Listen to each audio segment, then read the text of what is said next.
Welcome back to our Git tutorial for beginners.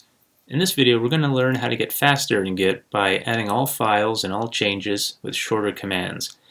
You may remember a few videos back we added an individual file to Git, we tracked it, we committed it, but you'll notice as you start adding more files to your project, adding each one individually may get a little tedious. So in this video we're going to show you how to do that quicker. So before I start I'm going to run git status again. You see, I've actually modified the chapter 1 file.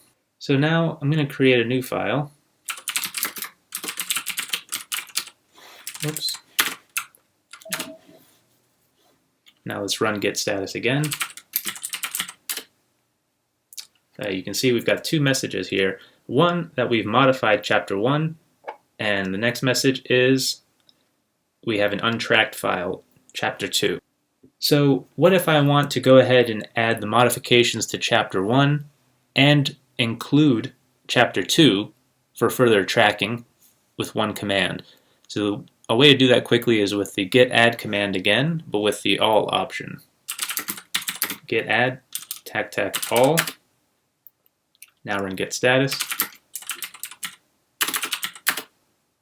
So you see we added the changes from chapter 1 and we added chapter 2 into tracking with just one command. And remember last time when I did the git commit, it opened up my text editor and had me write some commit message into the text editor window. We can also speed up this process by doing a one-line commit. So before I do that, I'm going to modify chapter 2.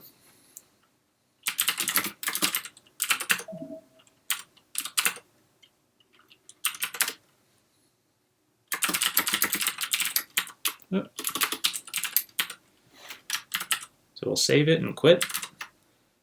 So now if we do git status, you'll see we modified chapter 2.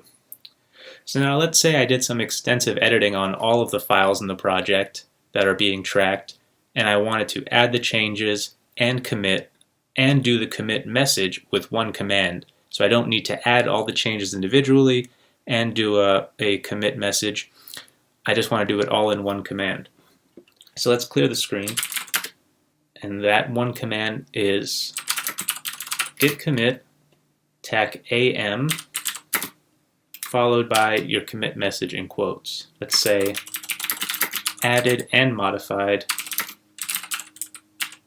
chapter 2.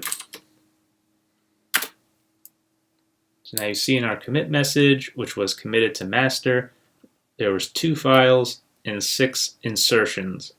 So that is how you can quickly and easily, with minimal typing, add all changes to tracked files and commit with one-line command.